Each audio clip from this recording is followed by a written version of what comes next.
Genesis 20 verse 1. Now Abraham moved on from there into the region of the Negev, and lived between Kadesh and Shur. Abraham relocates to the Negev. Genesis 20 verse 2. And there Abraham said of his wife Sarah, "She is my sister." Then Abimelech king of Gerar sent for Sarah and took her.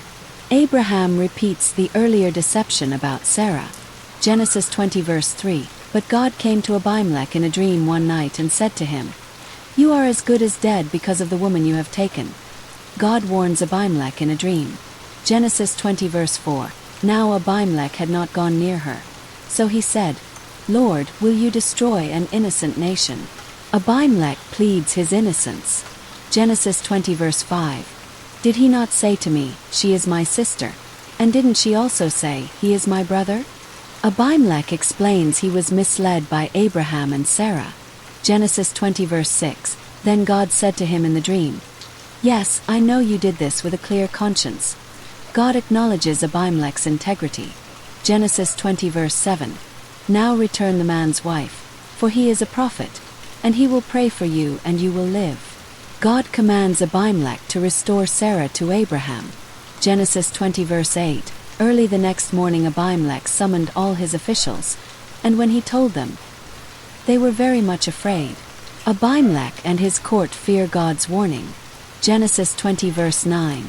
Then Abimelech called Abraham in and said, "What have you done to us? How have I wronged you?" Abimelech confronts Abraham. Genesis 20 verse 10. And Abimelech asked Abraham, "What was your reason for doing this?" Abimelech seeks an explanation for Abraham's deception. Genesis 20 verse 11. Abraham replied, "I said to myself, there is surely no fear of God in this place, and they will kill me because of my wife." Abraham explains his fear. Genesis 20 verse 12. Besides, she really is my sister, the daughter of my father though not of my mother, and she became my wife. Abraham clarifies their familial relationship. Genesis 20 verse 13. And when God had me wander from my father's household, I said to her, "This is how you can show your love to me." Abraham reveals his long-standing agreement with Sarah. Genesis 20 verse 14. Then Abimelech brought sheep and cattle and male and female slaves and gave them to Abraham, and he returned Sarah his wife to him. Abimelech compensates Abraham. Genesis 20 verse 15. And Abimelech said, "My land is before you. Live wherever you like."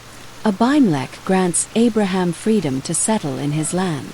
Genesis 20 verse 16. To Sarah he said, "I am giving your brother 1,000 shekels of silver. This is to cover the offense against you." Abimelech compensates Sarah to clear any misunderstanding.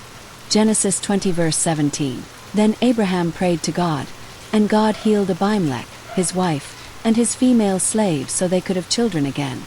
Abraham intercedes for Abimelech, and God restores his household. Genesis 20 verse 18.